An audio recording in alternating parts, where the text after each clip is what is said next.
Осыдан бір жыл бұрын Ахан Отыншиевтің «Шудың бойында» атты бейнебаяны арнамыздан жарыққа шыққан болатын. Аз уақыттың ішінде ән хитке айналды, ал Ахан бір мезетте хитмендердің қатарына ілікті. Алайда «Шудың» әншісі ретінде елге танылған Аханның тыңдармандарына айтатын сөзі бар.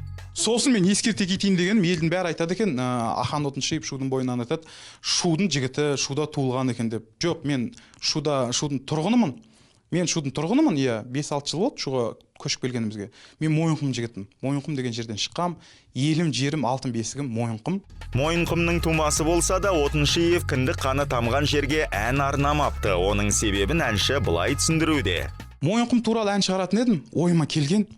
Жалпы бірінші сол Мойынқұм жайлы келген. Келмейді Мойынқұмға. Өйткені айтып қойды ғой, Шәмші де айтып қойды. Шу жайлы жоқ, мен білетін болсам. Өйткені Мойынқұмда көп қой бізде. Нүсіпжан ағамыз бар. Мойынқұм жайлы айтылып жатыр, жалғыз мен емес. Айтпақшы, жуырда Аханның «Шудың бойында» 2 әні ғаламтор желісіне жол тартты. Алайда бұл жолы бейнеклипті талант иесі Шуда түсірмейді. Ән солай қалады, бірақ Шуда біз түсірмейміз оны. Алматыда түсіреміз біз оны, трековый қыламыз. Арасында даже бір әншілер де қосылады. Құдай, 2 идеямен келе жатырмыз. Бұл кейінгі идеямыз. Соны қазір ақылдасып жатырмыз. Сондай бір жақсы бір шоу береміз. Ал бейнебаянның сюжеті осындай болмақ. Қыздар билейді деп ойлаймыз.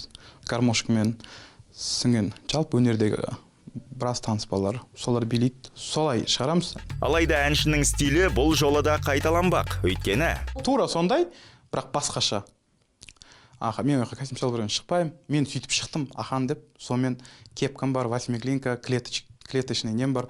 Сонымен әдей таңдадым. Ананы інім жасатып берген маған подарок қып. Тура сондай, бірақ басқа да. Даже классика киіп шықсам да, ол эмблема болады ол жерде. Ендеше туынды дайын болған соң бағасын берерсіздер, ал Тойдуман арнасы Аханға тек шығармашылық табыс тілейді.